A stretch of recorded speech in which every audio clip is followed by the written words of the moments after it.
Hello, my name is Steven Scales, and I'm from the United States, where I work as an investment banking analyst at a firm named Merger and Acquisition Capital Services. This presentation has been prepared for the 2019 Financial Modeling Competition, where I'm an analyst for Consumers Capital Advisory that has been approached by Nestle's management team to put together an acquisition proposal of 3 potential targets. Jumping into the investment recommendation, we at Consumers Capital Advisory put together a merger model using the 5-year historical financials of the targeted companies while incorporating Nestle's management projections, and concluded that Nestle should acquire Mendel's cookies at a 25% premium of current market value, as the company best aligns with Nestle's investment thesis and has the most quantitative as well as qualitative accretive value.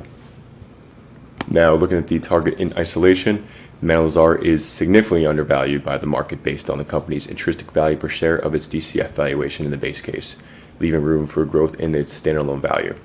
In the pro forma of the base case, Mendel's is expected to grow at a 2% CAGR while maintaining an EBITDA margin of 18%. Although the cookies and crackers industry is the lowest growing market of the intended targets, it offers the greatest geographic expansion for Nestle. As far as global sales, the largest countries for cookies and crackers are China and United States, both of which are Nestle's largest markets in terms of global sales.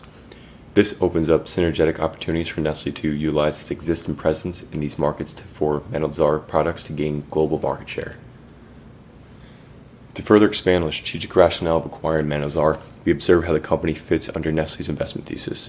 For growth opportunities, Mendel's earns majority of its revenue from Western Europe, which will grant Nestle instant cash flow to this market, as it was Nestle's lowest performing market in 2018. Nestle can also lever Mendel's products through its existing presence in China to help gain global market share. There is also opportunity for Nestle to incorporate Mendel's products into some of its low performing core products such as ice cream, baby food, chocolate, and confectionery. As for an accretive acquisition of the intended targets, Mendel's offers the largest amount of synergies and is the most profitable on a standalone basis.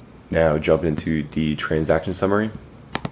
At a 25% premium above market value, the acquisition will create an approximate $300 million in value creation after net synergies are added and transaction costs are taken out. As for the deal mix, we believe it will be optimal to acquire the target at 100% cash consideration, as Nestle has enough dry power to still remain as a strong balance sheet post-acquisition. An all-cash deal will result in no shares added. Since Nestle pays a set dividend per share, more shares added will become dilutive of earnings over time.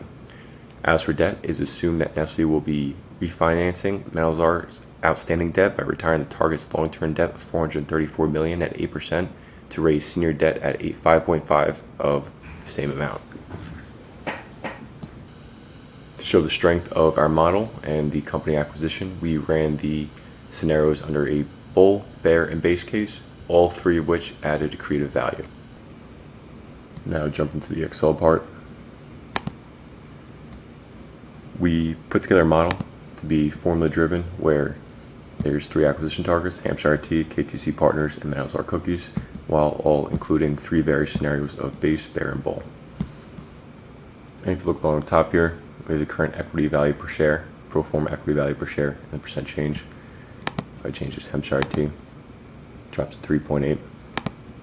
Mendel's Cookies, 4.6. Now, looking at the acquisition target, we have various case scenarios. Base, you see upside potential of 67.7.